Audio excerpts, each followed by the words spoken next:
Two things. When I look at the set of portfolio companies that you've invested in, they are, if anything, but traditional. They are not traditional at all, right?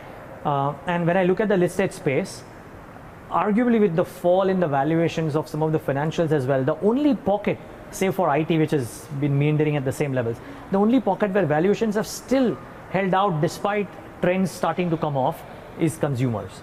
Now, two things. How do you see this dichotomy or this things shape up in light of the fact that you probably don't even believe that the existing consumer plays in India will probably have the same success in creating value as the new age businesses would have, which are the kind of businesses that you are investing in? Yeah. At 6 cents. Yeah, so,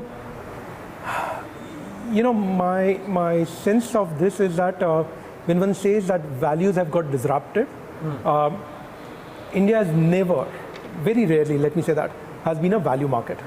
India has been a growth market, right? Okay. So I think all of us somewhere get trapped into believing that value is what we want to protect and we are good at capturing the value. I think our failure is when we don't capture growth along with that value. And to me, Indian market is symbolic of that in some form, that we think that because markets have collapsed, the values are becoming very enticing. I think that's not really the case, right? It's about saying whether the values are falling, whether the growth are still sustaining. We don't have that happening right now.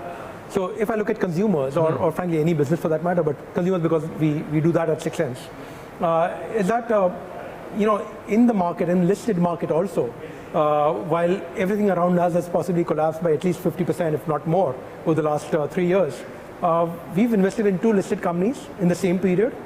We've made 7 times and 10 times the money in 2 listed companies in the same period that one's looking at.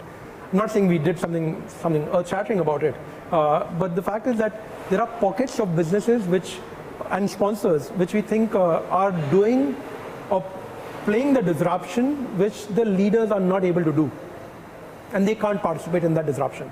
So for instance, we invested in contracting. That was our big theme about why consumer contracting will become very large. We believe that the leaders will find it a struggle to grow beyond where they are. They'll not grow meaningfully. If they don't grow meaningfully, then they have to let go of what is tertiary to them because they need to grow and keep sustaining their brands and so on. So they'll protect the 60% ROI business, which is brands, and let go of manufacturing, which is a 16-17% ROI business. That's the great opportunity that we thought will happen. And we've seen that we invested in a company called Hindustan Foods, which has now become possibly the largest consumer contracting company in India in 3 years. We invested in JHS. We've sold that at 7 times, but we invested in JHS, which is the largest oral care manufacturing company in India. They control 15% of oral care. So I think it was about opportunity in businesses, whereas the larger players in the businesses we believe will get disrupted or not changing too much for their own good.